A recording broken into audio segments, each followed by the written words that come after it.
साजिश ये थी कि पहले सड़कों को बंद किया जाए, फिर चुन चुन के हिंदुओं का नरसंहार किया जाए और उसके बाद मजबूर करके हिंदुओं को इस क्षेत्र से पलायन के लिए मजबूर किया जाए।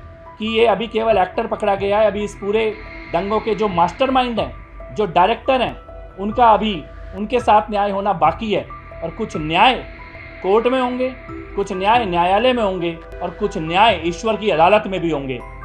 और ताहिर हुसैन के द्वारा और उसके साथियों के द्वारा और उनके मास्टरमाइंड्स के द्वारा दिल्ली में एक भयानक साजिश रची गई थी।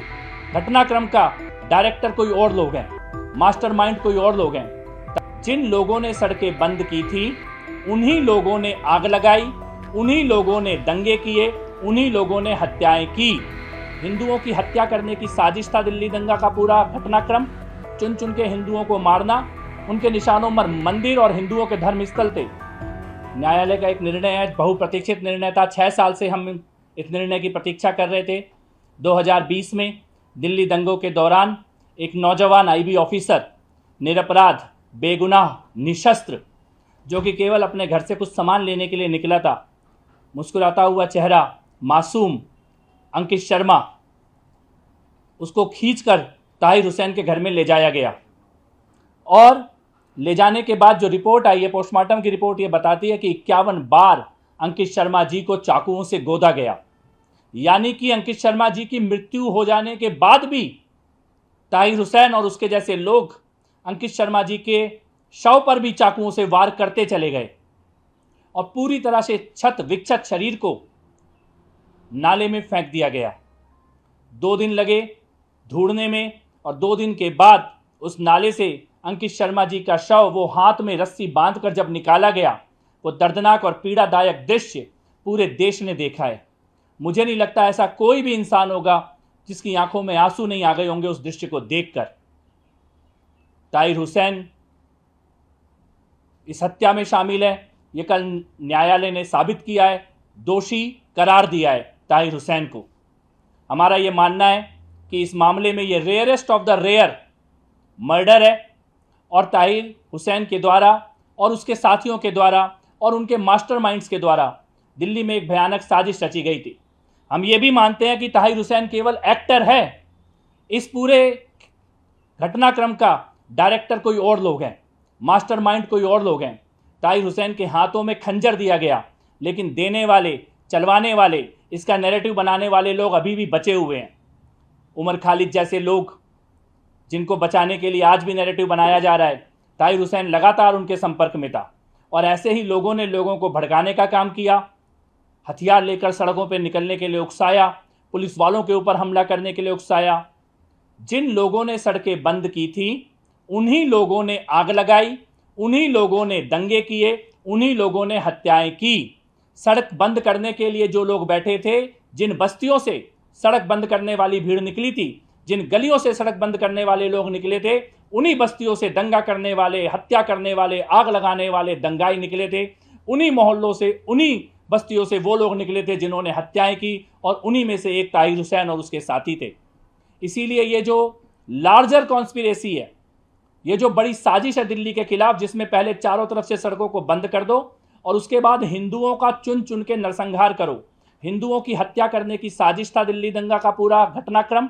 चुन चुन के हिंदुओं को मारना, ताहिर हुसैन के घर में और बाकी जगहों पर जो बम मिले, जो तेजाब मिला, जो पत्थर मिले और जो गुलेल मिली, उसकी फुटेज देश की सारी मीडिया के पास है।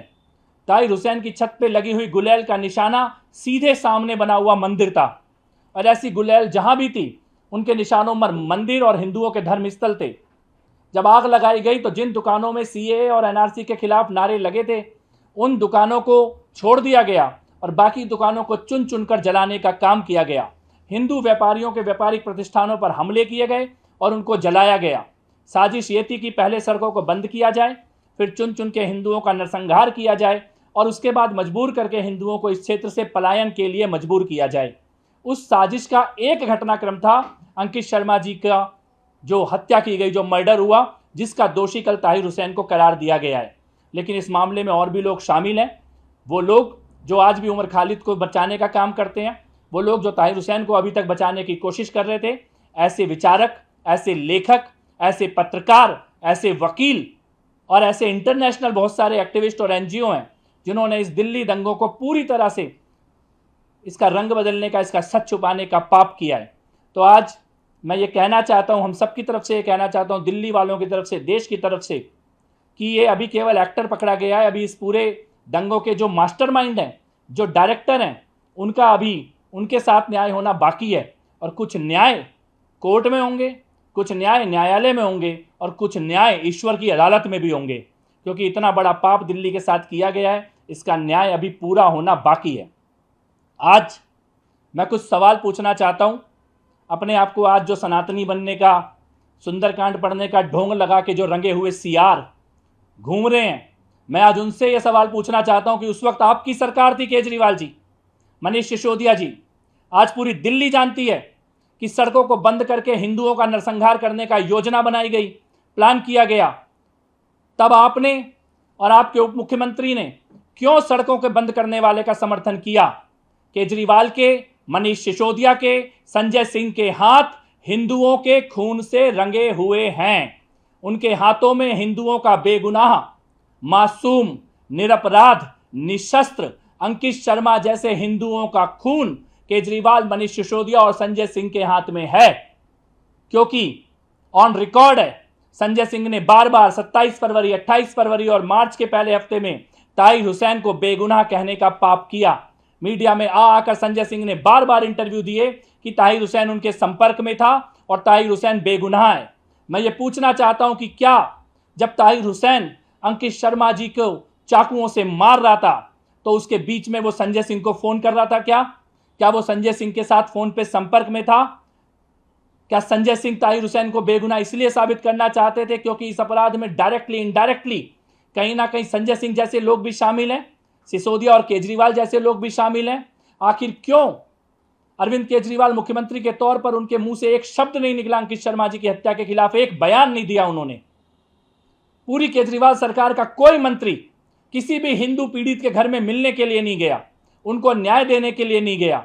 ये सवाल है जो आज दिल्ली और देश की जनता पूछ रही है कि जो हिंदुओं के बच्चे मारे गए, जिनकी दुकानें जलाई गईं, जिनको गोली लगी, जिनको पत्थर लगे, जिनके रिक्शे जले, जिनका व्यापार नष्ट हुआ, जिनके स्कूल बच्चों को स्कूल आने जाने से रोका गया, जिनको बीमारों को अस्पताल जाने से रोका गया, जिनकी सड़कें बंद कर दी गई, उनके समर्थन में केजरीवाल, सिसोदिया, संजय सिंह, आम आदमी पार्टी का कोई भी आदमी क्यों नहीं आया सड़क खुलवाने के लिए? क्यों नहीं आया इस अपराध को रोकने के लिए? क्यों नहीं आया इस साजिश को रुकवाने के लिए? क्यों आपकी आंखों में आंसू नहीं आए अंकित शर्मा जी की हत्या पर?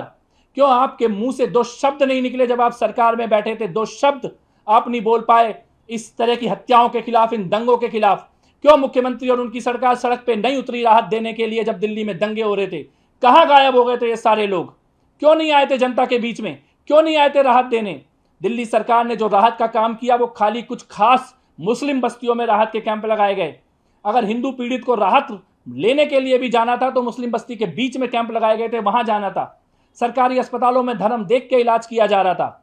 ये सवाल है, ये गंभीर सवाल है। और आज मैं ये कहना चाहता हूं कि अरविंद केजरीवाल, मनीष सिसोदिया, संजय सिंह और उनकी पूरी पार्टी और गैंग इनडायरेक्टली उन्होंने दंगाइयों का, आतंकियों का समर्थन किया है, उनको बचाने का पाप किया है। उनके हाथ में हिंदुओं का खून लगा हुआ है और इस हत्या के दोषी, सीधे तौर पे दोषी ताहिर हुसैन है, लेकिन अपरोक्ष रूप में सत्ता में बैठे उस वक्त के राजनेता भी ताहिर हुसैन के इस अपराध में शामिल है।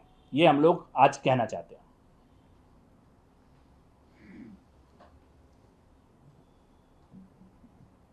ठीक है सर, थैंक यू।